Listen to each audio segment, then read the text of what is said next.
Gente querida, paz do Senhor, muito bom estarmos aqui e eu quero já de pronto deixar a minha gratidão a Deus por ter me permitido participar desses momentos tão únicos como ouvimos aqui, na presença do Senhor, de poder estar com esta igreja, com o pastor Cirso e os seus pastores, poder abraçar novamente meu amigo, o pastor Silvio, que já é de algumas datas que a gente se conhece e caminha junto. Poder também estar com o pastor Clayton Pomerangue, que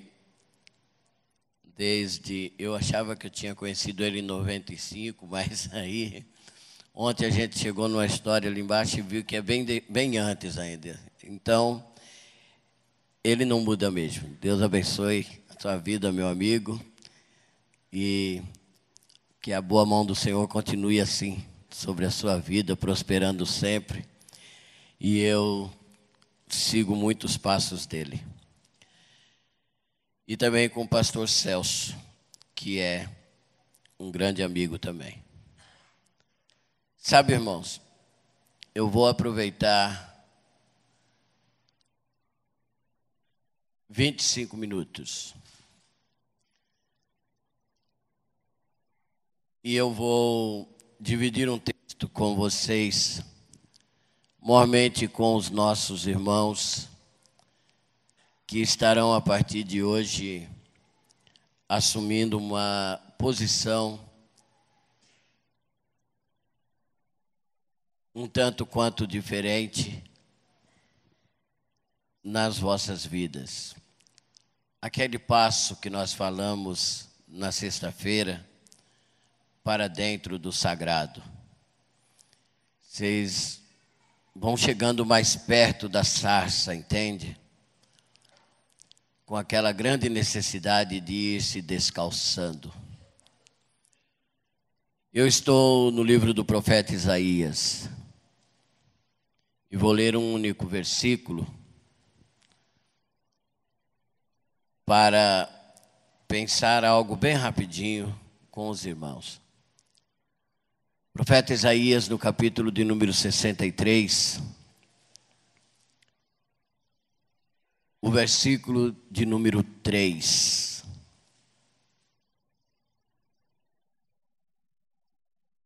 Eu gosto desse barulhinho de folha de Bíblia assim. Eu acho legal. Eu até leio Bíblia no smartphone, eu até leio, mas eu gosto ainda da minha Bíblia física aqui. Na minha tradução aqui diz assim: eu sozinho pisei no lagar, e dos povos ninguém se achava comigo. Eu os pisei na minha ira e os esmaguei no meu furor.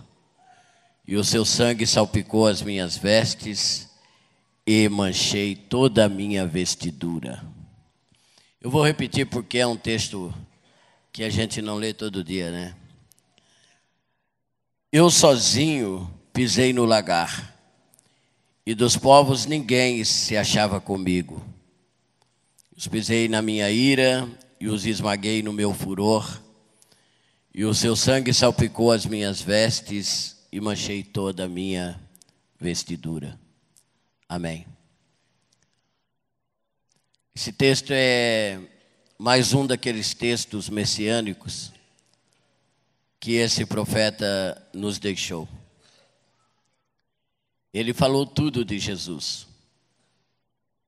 Ele foi muito minucioso ao falar de Jesus.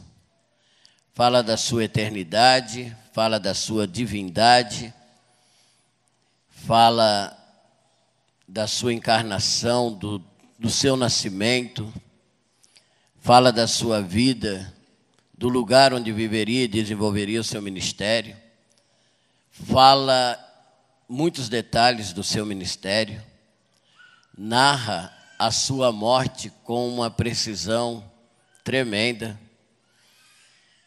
fala do seu sepultamento, fala da sua ressurreição, fala da sua ascensão aos céus, fala do tempo de sacerdócio no céu, assim como fala do seu retorno à terra e do tempo em que trará julgamento a toda a terra e que por fim irá reinar. Isaías nos conta a história de Jesus. Muito embora não esteja ordenado cronologicamente no seu livro, a vida de Jesus e a sua obra, mas todos os detalhes são lembrados nesse livro. E esse texto que eu li fala de Jesus.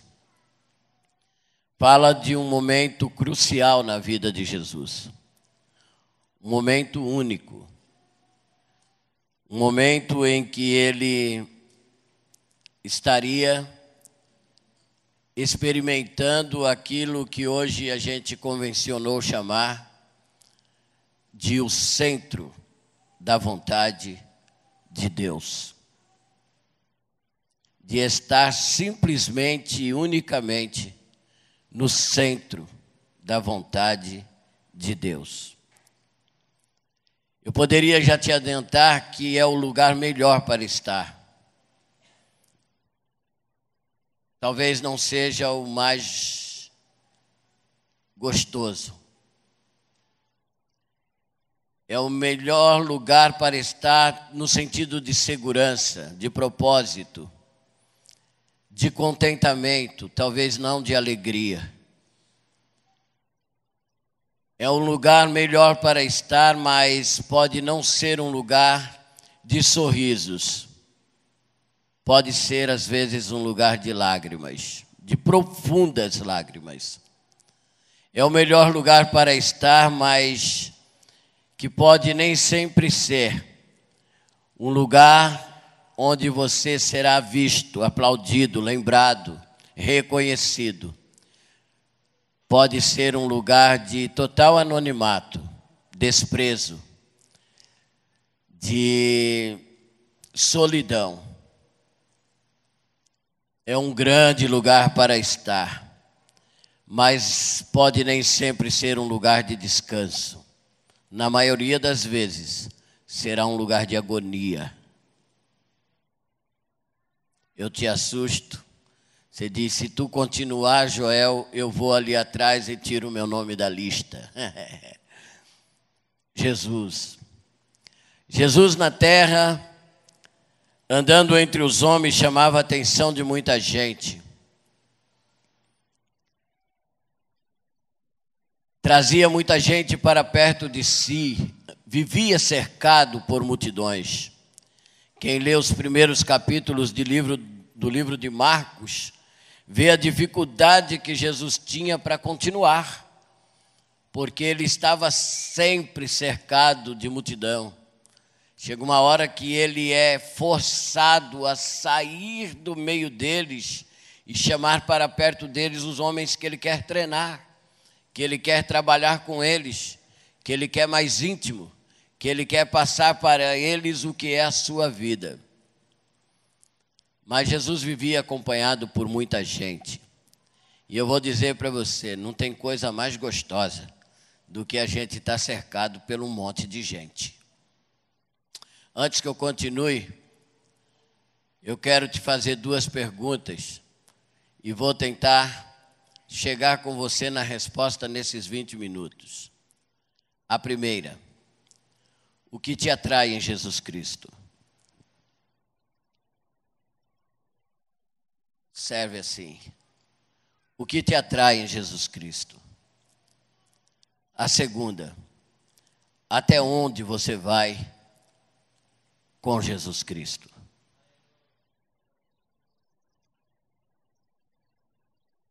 Posso continuar? Você guardou?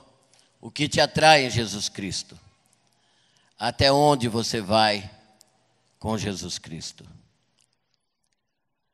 Lá está Jesus cercado pela multidão, fazendo as coisas que o Pai lhe capacitara pelo Espírito para fazer no seu ministério terreno e dando sinais do seu messianismo. Porém, não tinha vindo para isso. Viera para dar a sua vida em resgate daquele que se havia perdido. E ele sabia que isso seria feito em uma cruz, com preço do seu próprio sangue sendo derramado até a última gota. Porém, quando vê os homens aprisionados pelo diabo, dominados pelo pecado, acorrentado por tantas situações e circunstâncias adversas ao projeto inicial de Deus, ele investe em usar este poder para trazer liberdade aos cativos, tirar da prisão os presos, abrir os olhos dos cegos, os ouvidos dos surdos e dizer aos pobres que o reino de Deus estava presente. Como ele está fazendo tudo isso e é acompanhado por uma grande multidão, ele começa a chamar a atenção. Ele começa a ser visto de longe por pessoas de um escalão diferenciado. Ele começa a chegar a notícia da sua existência, do seu discurso, da sua fala, dos seus feitos, começa a chegar num ponto diferenciado. E um dia ele está num determinado lugar e chega alguém para ele e o chama. Um dos seus discípulos diz: Jesus, dá para parar aí um pouquinho? Dá para pedir para o cego esperar só um pouquinho aí, já ele enxerga. Não vai demorar nada. Dá para pedir para o aleijadinho ficar aleijado só mais um pouquinho assim, já ele anda, não vai demorar nada. Por quê? Porque os gregos estão aí, Senhor. Os gregos estão aí, querem falar contigo. Os gregos estão aí, querem conversar contigo. Ei, gente, os gregos eram só os gregos. Helênicos, herdeiros de Sócrates e Platão, conhecedores de todos os pensamentos e das filosofias, viram, ouviram e souberam daquele homem e disseram: vamos ver de onde vem essa sabedoria. É hora da gente conversar com ele, da gente comparar o que ele fala com o que falou Sócrates, Platão, Epicúros. Vamos ver onde ele se encaixa. Vamos ver qual é a sua escola. Vou ser sincero para você, se fosse o Joel, eu balançava. Eu dava uma balançadinha assim e dizia: ô ceguinho, tu pode esperar, ceguinho, só mais um pouquinho? O aleijadinho, não dá nada tu ficar aleijado só mais um pouquinho, porque é os gregos. É a hora de eu alcançar um outro patamar, entende? É a hora de eu ser reconhecido por uma outra esfera de gente. É a hora de... Mas Jesus não era o Joel. Jesus reconhecia por que ele foi chamado. E ele disse: diz para os gregos que eu não vou não. Vai não, Senhor? Vou não. Eu não vou não porque ainda não é chegada a minha hora. O Filho do Homem não veio para isso. O Filho do Homem tem uma hora. Lê o livro de João pensando nisso, nessa hora do Pai. Mas a verdade é que filosofia é um negócio que nem todo mundo gosta. Um dia Jesus estava no outro lugar fazendo isso também, cego, aleijado, mudo, endemoniado. Ele está ali fazendo o que ele veio fazer e chega alguém que veio de longe um pouco cansado e diz: Senhor, eles podem esperar um pouco? E ele diz: por quê? Ele disse: porque Herodes, Senhor. Herodes te chamou. Herodes quer falar contigo. Só pede para ele esperar um pouquinho. Eu vou dizer para ti, se fosse o Joel, balançava de novo. Herodes era só o governador, gente. Herodes era só o governador. Tu pensa, uma audiência com o governador marcado por ele e não pedida por mim. Ele marcou uma audiência e disse assim: esse homem aí é um cidadão que eu preciso saber como ele atrai essa multidão. Eu vou ser sincero, se fosse o Joel, eu pedi oração para o plenário e dizia assim: meus irmãos, orem por nós, porque chegou até o governador conhecimento do que...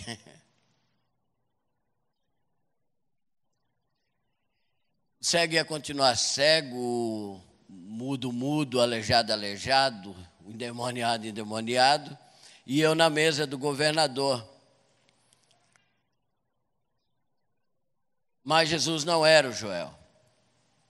Jesus sabia certinho o centro da vontade de Deus. E ele disse: você veio por onde, nego? Eu vim por ali. Então volta por onde vieste e diz para aquela raposa que importa andar hoje, amanhã e ainda outro dia, para que não aconteça que morra um profeta fora de Jerusalém. Política e filosofia nem todo mundo gosta, mas teologia fica bem perto desse negócio de vontade de Deus. E um dia Jesus tinha chegado em casa, tinha terminado o seu dia, tinha feito tudo isso que eu falei que ele fazia, já tinha tomado o seu banho, colocou o seu sobretudo, pantufa, desligou o celular, acho que viu as últimas mensagenzinhas, deu aquela relaxada. Quando ele relaxou, bateram na porta. Ele disse: essa hora... Mas Jesus sempre atende quem o chama.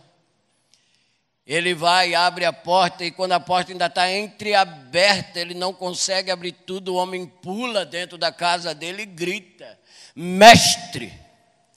Bem sabemos que é mestre, vindo de Deus, porque ninguém pode fazer os sinais que tu fazes se Deus não for com ele. Uau, se fosse o Joel. Pensa... rabino, príncipe dos judeus, membro do Sinédrio, o homem da teologia, vem na minha casa de noite, me chama de mestre, reconhece que eu vim de Deus e quer falar de teologia. Na hora eu pedi um chimarrão, sentava ali. Não, ele não ia tomar chimarrão, mas alguma coisa desse tipo. Eu falei para não falar vinho, né, gente? Mas ele ia sentar ali e esticar os pés um pouquinho, relaxar e falar: fala, Nicodemos. Gostei, Nicodemos. Ainda bem, e você usou o termo, deixa eu só entender. Você falou: sabemos que veio de Deus. Então tem mais gente no Sinédrio que está sabendo de como... Ô, Nicodemos, me conta essa história direito. E começava a discutir teologia. O dia ia amanhecer e a gente discutindo teologia. Mas Jesus não era o Joel. Jesus olhou para Nicodemos no belo discurso que inflava o ego e olhou e disse: Nicodemos, eu sinto muito, é bonito o teu discurso, nego, mas o que é nascido da carne é carne, você tem que nascer de novo.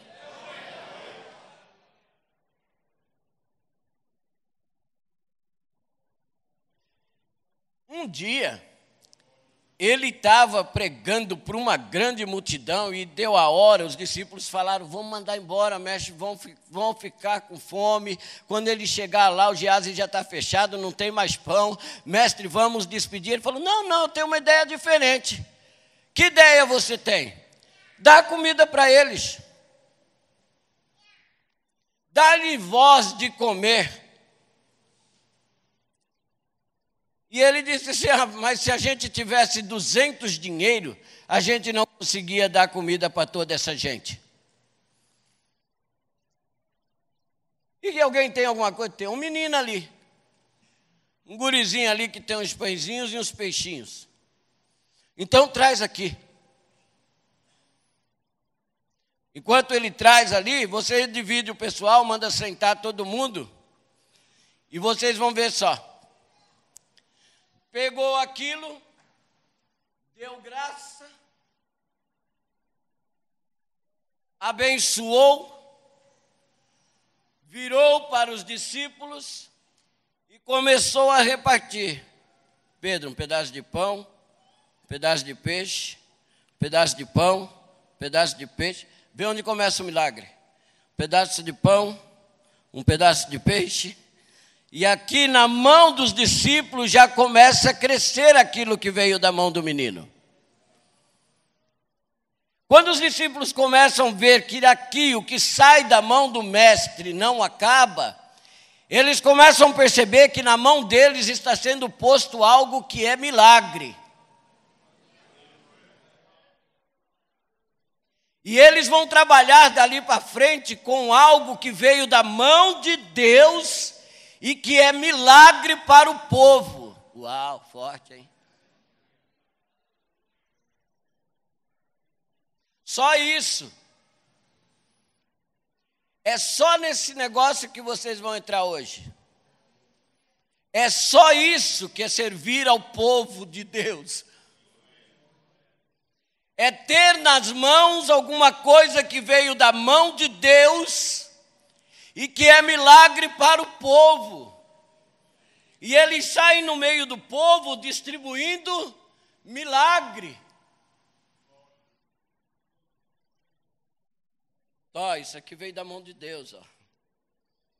Estou te passando o que tenho na minha mão, que é abençoado pelo Senhor, e eu estou dando o que Ele pôs na minha mão, que é milagre. Aquilo foi lindo de ver. Mexer com isso seria lindo, né? Mas acontece que Jesus continua aquilo tudo, termina. Ele manda os discípulos atravessarem para o outro lado, ele vai orar, tem um episódio de uma determinada tempestade, ele chega depois, anda por cima dos mares, chega do outro lado. Chega do outro lado, quando ele começa a pregar, ele começa a reconhecer que tem gente ali que ele já viu antes. E ele olha, e ele percebe que eu já vi aquela carinha ali, eu já vi aquela outra. E ele reconhece que tem muita gente conhecida olhando para ele de outro jeito, e ele muda a palavra. E ele começa a pregar num tom mais forte. Ele disse: vocês só vieram aqui porque eu dei pão e peixe para vocês do lado de lá. Vocês só estão aqui porque do outro lado eu enchi a barriguinha de vocês. Vocês provaram do milagre, por isso vieram aqui. Vocês têm que vir a mim por causa que eu sou o pão vivo que desceu do céu. Não por causa do pão que perece. Venha a mim pelo que eu sou e não por aquilo que eu dou. Quando Jesus começa a falar assim, algumas pessoas começam a se retirar. Hoje está chato. Hoje ele não está igual aquele dia lá, estava tão legal, deu fome, ele deu pão, deu peixe. Hoje parece que ele não orou.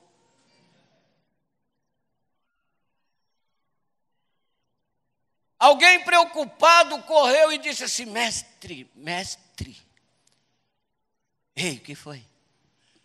Está pesado o seu discurso. A multidão está indo embora. Estão vazando. Se fosse o Joel tinha a sacada certinho. Já falava logo assim: eu estou falando isso aqui, mas eu sei que aqui não tem ninguém assim não. Mas Jesus não é tolo, ele sabe que Deus só fala para quem veio.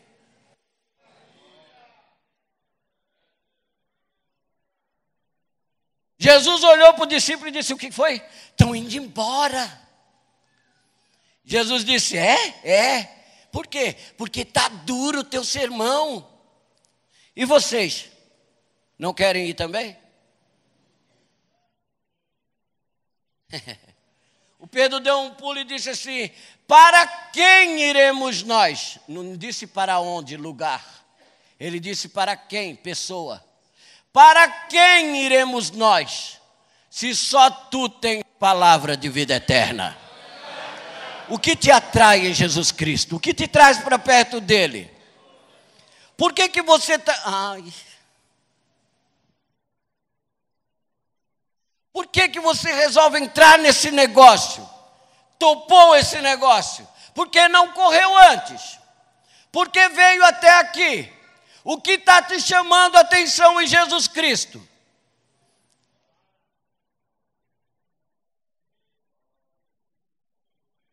Tem um peso de compromisso nesse negócio tão grande,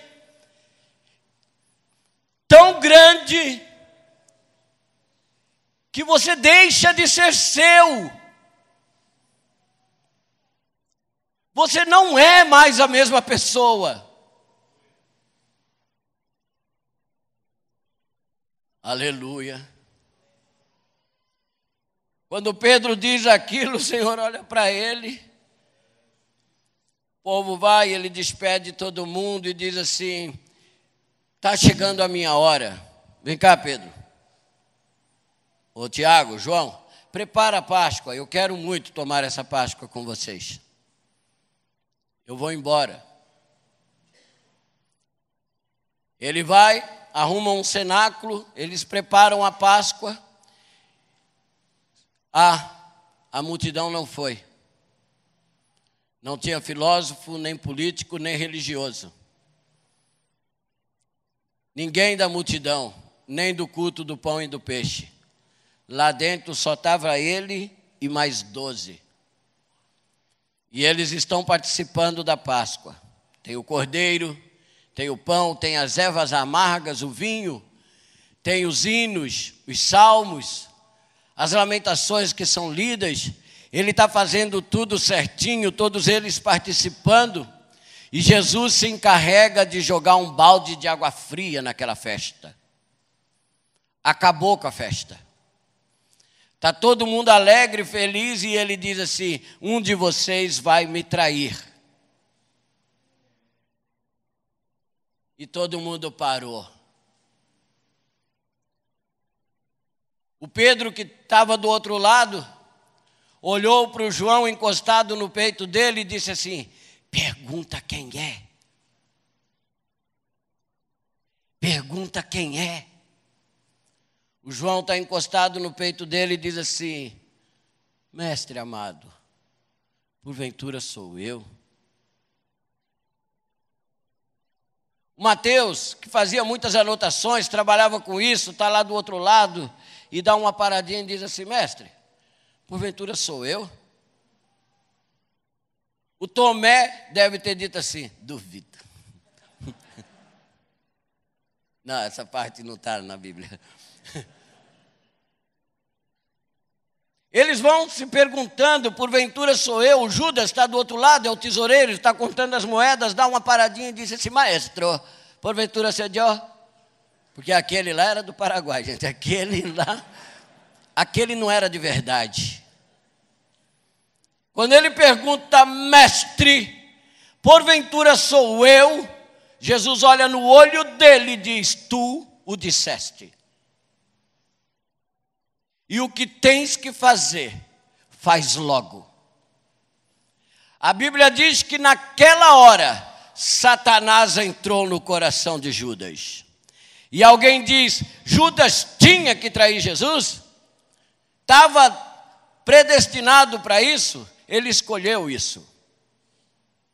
Judas é o único discípulo na Bíblia que você nunca vê chamar Jesus de Senhor. Judas estava no negócio, mas nunca se envolveu com o negócio. Judas participava de tudo, fez milagre, limpou o leproso, voltou com os 70 e com os 12 cantando as maravilhas que o Senhor fez, mas nunca provou o Deus desse milagre. Nunca deixou. A Bíblia diz que Satanás entrou no seu coração. Se entrou no coração é porque estava vazio. Nunca permitiu que o Senhor ocupasse o seu coração.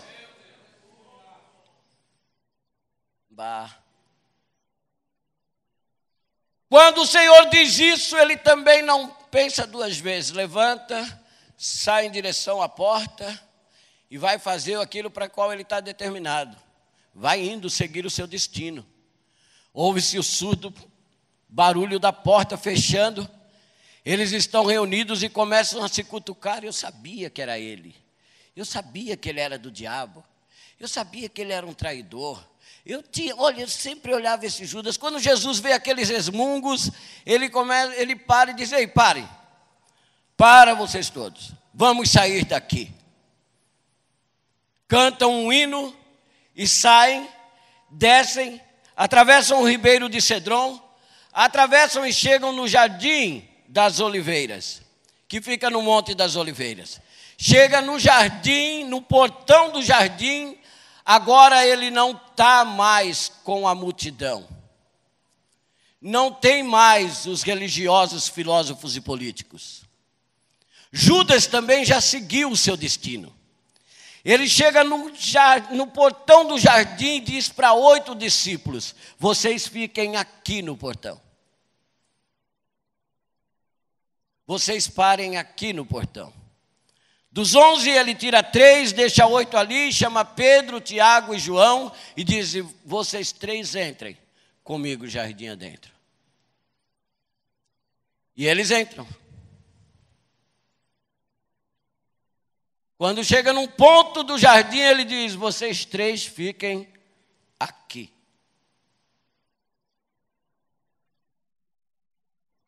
Porque eu vou até ali orar ao Pai. E ele, que vivia cercado pela multidão, aplaudido pelos homens, reconhecido por tudo isso, segue agora sozinho e para no lagar. E ele grita: Pai, a minha alma está angustiada até a morte. Se possível for, Pai, passa de mim esse cálice sem que eu beba. Todavia, seja feita a tua e não a minha vontade. Aquela angústia de morte vai o cercando. Ele está experimentando o centro da vontade do Pai, algo combinado na Trindade antes da fundação do mundo. Porque ele diz: eu vou, Pai, no princípio do livro está escrito de mim, eu vou fazer a tua vontade.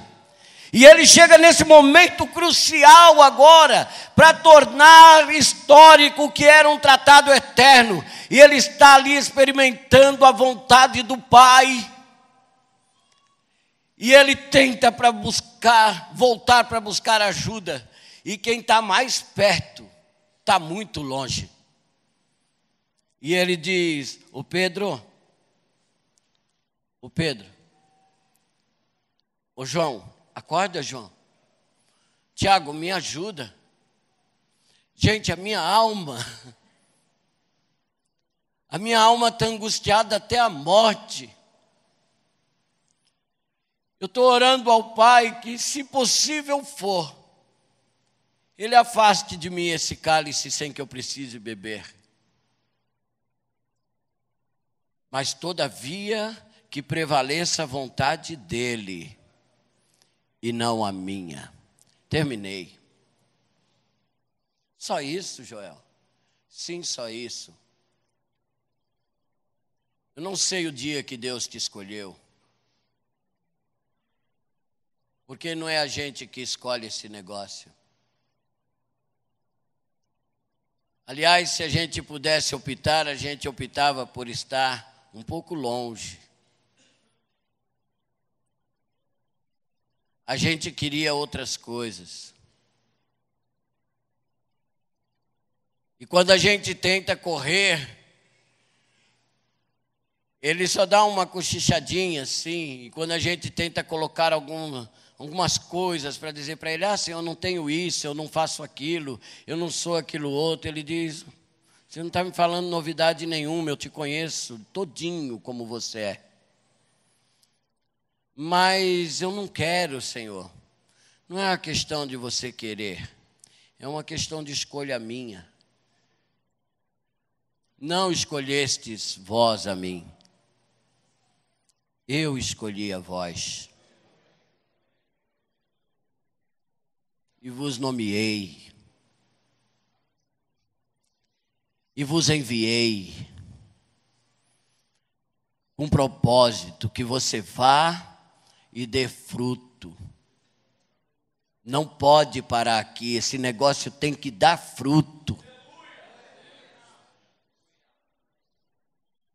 Até onde você vai com Jesus Cristo?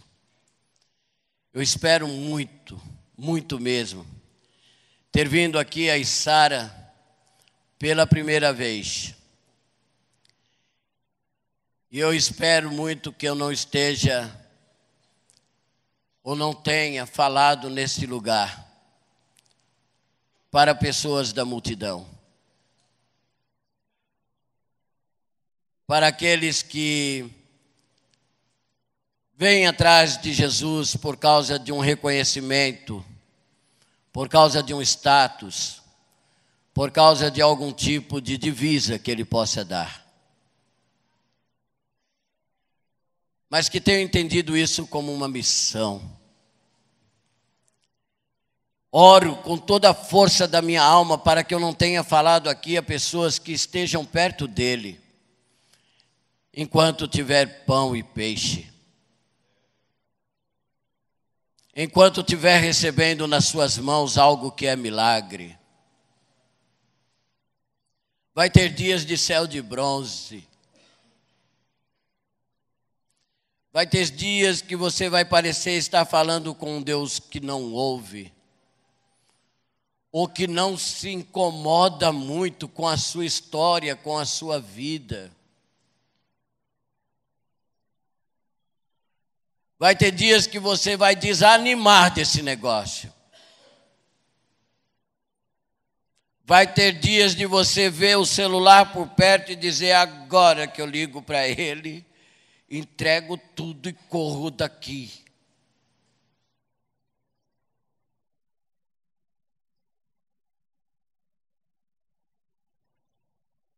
Não vai ter pão. Não vai ter peixe, parece que o Deus de milagre está tão longe.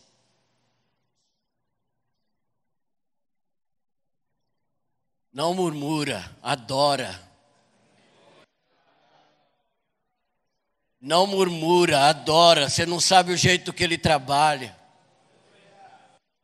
Amém. Tem hora que ele tira da tua circunferência os pães e os peixes e os objetos de milagre. Tem hora que ele parece fazer a sua oração algo como sem efeito ou que palavras soltas ao vento. Não murmura, adora. O fato de Deus não estar falando não significa que ele não está ouvindo. E o fato de Deus não estar te demonstrando fazer alguma coisa não significa que ele está inativo. Deus nunca vai tirar os olhos de cima de você. Deus assume um compromisso com você. Eu espero que você não seja da multidão e que no dia do pão e do peixe, ou no dia que o discurso mudar aqui, não for tão amoroso, tão de abraço igual eu vi aqui esses dias, ou o dia que se tornar mais pesado, não murmura, adora, serve, dá glórias a quem te chamou. Não é um lugar onde você vai, é uma pessoa que você está aderindo. Em outra pessoa não tem palavra de vida eterna. Só em Cristo Jesus. Só em Cristo Jesus que te chama. Eu oro com toda a força da minha alma. Que não haja no meio de vocês nenhum Judas. Que esteja com ele. Participe dos milagres. Viva o mesmo negócio. Meta a mão no prato. Deite perto dele. Mas que que não professa a mesma ideologia, a mesma fé, que trai na primeira oferta, que vende na primeira proposta, que põe preço no seu líder, que negocia este chamado. Ô Judas, eu espero não estar falando para você, mas se você estiver aí, não precisa corda, não precisa se amarrar e se matar. Ainda há poder do sangue de Jesus. Ainda há poder do sangue de Jesus. Tem tempo para a volta, tem palavra de arrependimento, tem tempo para o perdão, tem tempo para dizer: não, eu não quero esse negócio, eu não sou para esse negócio, eu sou um Judas no meio deles.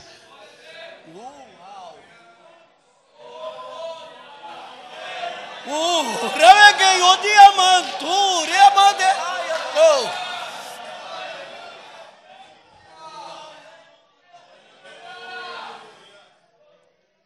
o rimanda gaia supriante, riamada gaia lobriandai.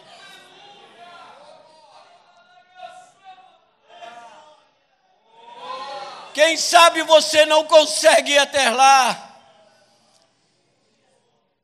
Olha, pastor, só consigo vir até no portão.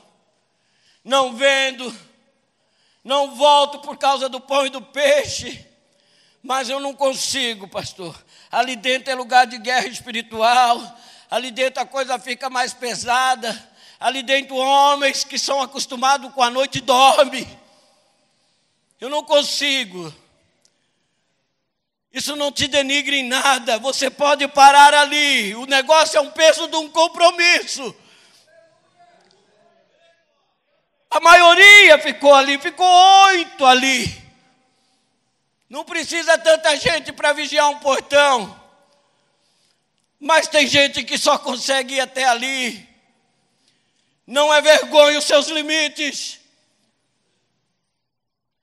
Não é vergonha as suas incapacidades. Deixa eu ser mais forte na minha palavra. Não é vergonha se você não tem força para tomar uma atitude e dizer: eu vou até lá no lagar. Não é vergonha. Mas precisa ter postura de dizer: eu preciso parar aqui. Eu não consigo ir mais para lá. Isso é integridade.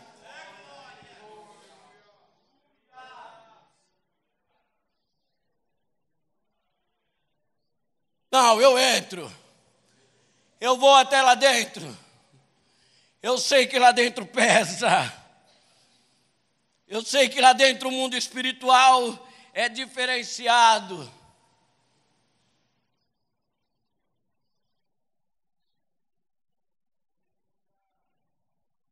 Nego. Se você não tem procura, tu vai precisar de amigos de oração. Tu vai precisar de amigos de oração. Mas eu termino dizendo: tem uma hora que você vai ter que entender o seguinte: lá no centro é sozinho. Lá é você e ele que te chamou. Sabe aquela hora que você chama a pessoa que está mais perto de você e diz: ei, acorda, só um pouquinho, só 5 minutinhos, vamos orar só 5 minutinhos. E a pessoa diz assim: vai lá, vai. Vai lá, vai. Não chama de mulher de Jó, não murmura. Não murmura. É porque é tua vez, nego. É você e ele. É o centro da vontade dele. Eu vou ligar para o meu pastor. Meu pastor nunca desliga o telefone e agora está fora de área. Deixar um recadinho no zap. Não fica azulzinho nunca. O que deu, Jesus? O que foi, Senhor? É que eu estou querendo ouvir aquela palavra sua, Joel. Seja feita a tua. seja feita a tua. Amém. No caso de Jesus, Isaías disse que ao Pai agradou o moê-lo. Tomara que para ti não.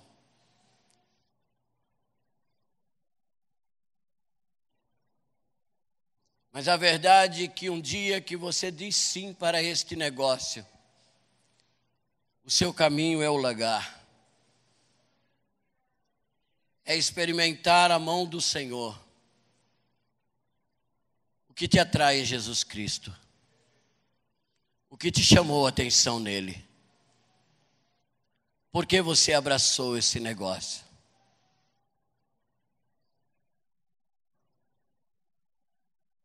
O que te atrai? Até onde você vai com ele? Até onde você vai com Jesus Cristo? Você vai parar na primeira oferta de 30 moedas de prata? Você vai parar na primeira barganha que te propuserem? Você para no portão, entra no jardim? Ou você corajosamente diz: não, Senhor, eu vou ao centro da tua vontade. O desejo do meu coração é que cada um de vocês, que hoje assumem essa postura e essa posição, e pelas mãos dos homens de Deus serão separados para esse santo ministério, que vocês entendam que vocês estão a serviço da igreja, para a glória de quem vos chamou. E que entenda que isso é feito com muito sacrifício. Eu não sei cantar. Eu desafino até batendo palma. Lá em casa, quando eu quero que as pessoas me deixem em paz e me deixem fazer alguma coisa, eu já digo logo: se vocês não saírem daqui, eu vou cantar. Mas se eu soubesse cantar, eu fecharia com um corinho bem pequenininho essa minha fala. E que isso ficasse como a sua oração. Ainda que para te servir, Jesus, eu tenha que chorar. Te servirei porque comigo estarás. Sofrer contigo é bem melhor do que errar.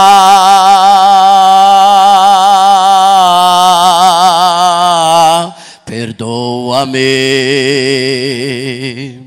porque às vezes não consigo nem falar. Quando as lágrimas meus olhos vêm molhar ao lagar, como sinal que tu estás neste lugar. Deus abençoe em nome de Jesus.